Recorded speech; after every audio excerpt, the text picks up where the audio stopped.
ছোটবেলা থেকেই নারকেলের সন্দেশ আমার ভীষণ পছন্দের। আগে তো বানাতে পারতাম না, তবে এখন বানাতে পারি। তাই দেখা যায় প্রায় সময় এই নারকেলের সন্দেশ আমি বানিয়ে নিই বাসাতেই।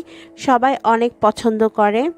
আর এই নারকেলের সন্দেশ বানাতে খুব বেশি উপকরণের প্রয়োজনও হয় না, আর নর্মাল তাপমাত্রায় রেখে দীর্ঘদিন খাওয়া যায়। চলুন দেখে নিই আমার আজকের পর্বটি নারকেলের সন্দেশ কিভাবে বানাচ্ছি। এর জন্য আমি নিয়েছি 3 কাপ কুড়ানো নারকেল, আর নারকেলটাকে একদম মিহিভাবে কুড়িয়ে নিতে হবে। কুড়ানোর সময় খেয়াল রাখবেন নারকেলের কালো অংশটা যেন না আসে, তাহলে সন্দেশগুলো দেখতে ভালো হয় না।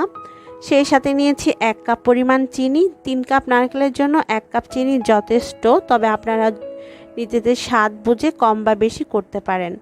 1/4 কাপ নিয়েছি ঘন দুধ, সেই সাথে হাফ চা চামচ নিয়েছি এলাচের গুঁড়া।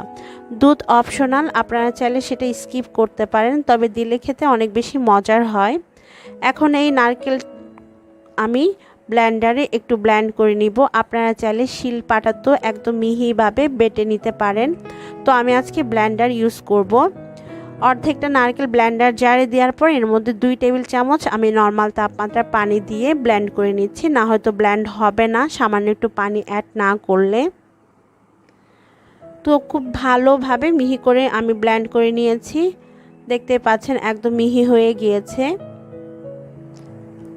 এখন আমরা সন্দেশটা তৈরি করতে যাব। আর সন্দেশগুলো বানানোর আগে আমি যেই ডাইসগুলোতে আজকে সন্দেশটা সেট করব সেগুলো আপনাদেরকে দেখিয়ে দিচ্ছি। আজকে আমি সন্দেশগুলো সেট করার জন্য নিয়েছি এরকম ডাইসগুলো। এগুলো যে কোনো ক্রোকারিজের দোকানে পাওয়া যায় বা মেলাতেও পাওয়া যায়। আমি মেলা থেকে কিনে নিয়েছি, 5 টাকা করে পিস এগুলো। এখন এগুলোর মধ্যে আমি তেল বা ঘি ভালোভাবে ব্রাশ করে নিব, যাতে করে সন্দেশগুলো খুব তাড়াতাড়ি উঠে আসে। যদি এগুলো না থাকে তাহলে আপনারা বরফি আকারেও কেটে নিতে পারবেন। চুলায় একটা প্যান বসিয়ে তাতে আমাদের বেটে নেওয়া নারকেল দিয়ে দিচ্ছি। চুলার আঁচটা আমি মিডিয়াম লোতে রেখেছি। এখন একটু নেড়ে চেড়ে দিব নারকেলটা। 1 মিনিটের মতো আমি নেড়ে চেড়ে দিচ্ছি। 1 মিনিট পরে আমি এর মধ্যে চিনি অ্যাড করব, তবে চিনিটা একবারে দিচ্ছি না, আমি চিনিটা 2 বারে অ্যাড করব। এখানে প্রথমে অর্ধেকটা চিনি দিয়ে দিচ্ছি,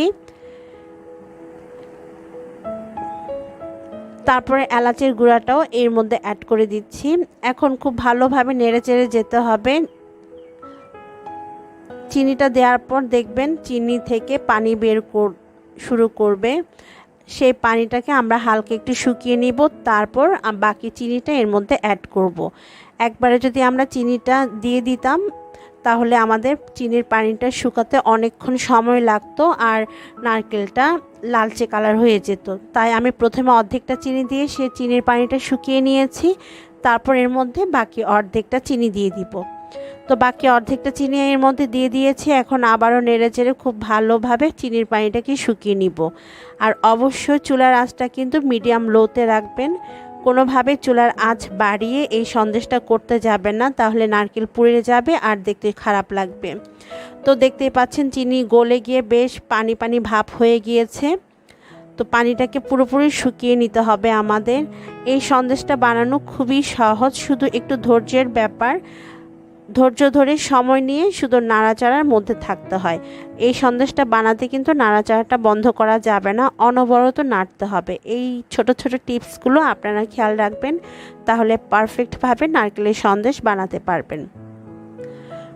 প্রায় 6-7 মিনিট আমি মিডিয়াম লো হিটে অনবরত নেড়ে চেড়ে গিয়েছি। খানিকটা চিনির পানি যখন শুকিয়ে এসেছে তখন আমি ঘন দুধ এর মধ্যে দিয়ে দিলাম।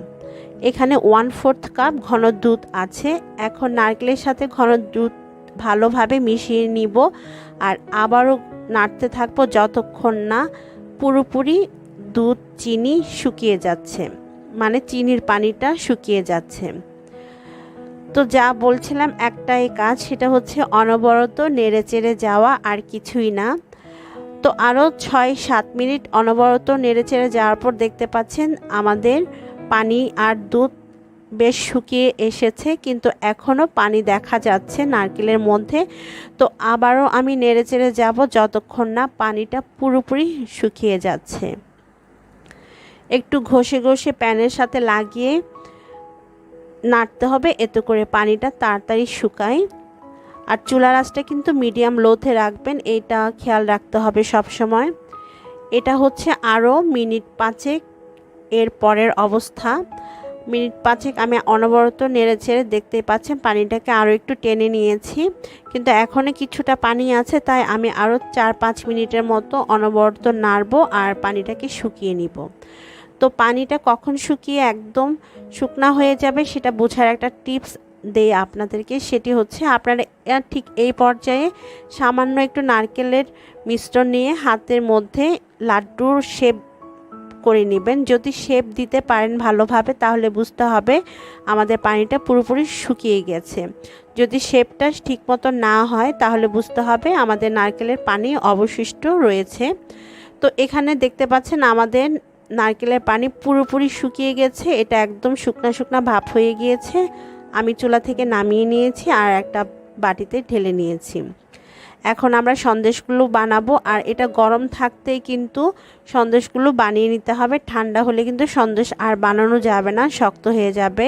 তাই যখন ঠান্ডা হয়ে যাবে আপনি হাত দিয়ে ধরতে পারবেন, ঠিক তখন আপনি সন্দেশগুলো বানিয়ে নেবেন। আমি প্রথমে অল্প অল্প নারকেলের মিশ্রণ নিয়ে 2টা ছাঁচের মধ্যে চেপে দিয়েছি আর চারপাশে একটু ভালোভাবে লাগিয়ে নিয়েছি। আর এভাবে করে দেখতে পাচ্ছেন আমাদের বরফি বা সন্দেশ তৈরি হয়ে গিয়েছে। আরেকটা করে দেখাচ্ছি তাহলে আপনারা বুঝতে পারবেন। ব্যাপারটা আসলে কিছুই না, সেটা হচ্ছে আপনি অল্প অল্প করে নারকেলের মিশ্রণ নিয়ে এই ডাইসগুলোর উপরে বসিয়ে আরেকটা দিয়ে চাপ দিয়ে দিবেন উপর থেকে, ব্যাস হয়ে গেল আমাদের খুব সুন্দর ডিজাইনের এই নারকেলের সন্দেশ। যাদের কাছে এই ডাইসগুলো নিয়ে তারা বরফি আকারও কেটে নিতে পারেন, একটা প্লেটের মধ্যে ভালোভাবে বিছিয়ে তারপর বরফির মতো শেপে কেটে নিলেই হবে। তো আমি এভাবে করে ডাইসের মাধ্যমে সবগুলো সন্দেশ বানিয়ে নিব। আর এগুলো বানাতে কিন্তু খুব একটা বেশি সময়ও লাগে না ডাইস দিয়ে করলে।